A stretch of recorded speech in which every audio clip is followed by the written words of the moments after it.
In this video, we are going to talk a bit about the data modeler and the data viewer.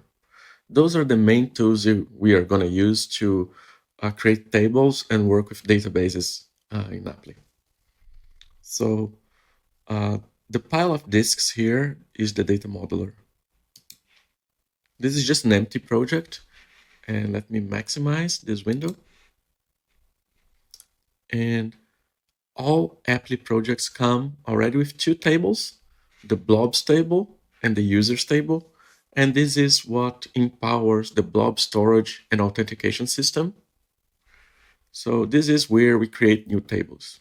We can create that by pressing the plus button or using the contextual menu. To create a new table, you just give it a name and then create the keys you need, such as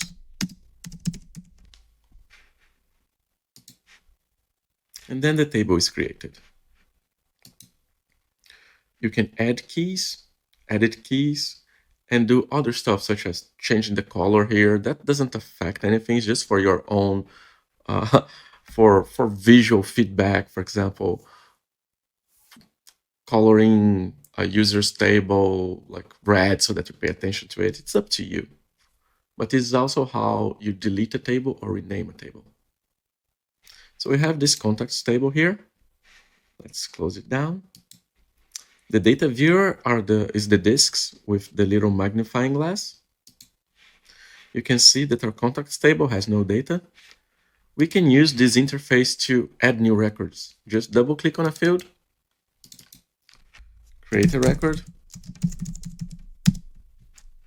You can see that it created the record ID automatically. That's the unique number that is used to identify this record.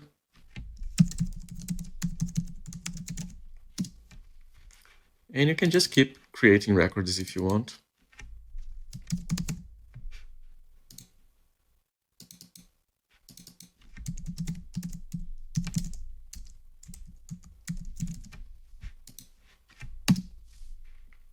And you can see that I'm creating all this in the cloud. That's our own cloud that's powered by Apply.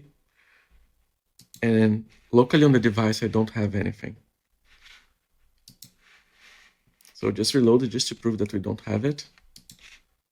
And it's a good idea for you to decide where your data should live, if it should live on the cloud or locally. But regardless of where it should live, you have low-code actions to synchronize both locations.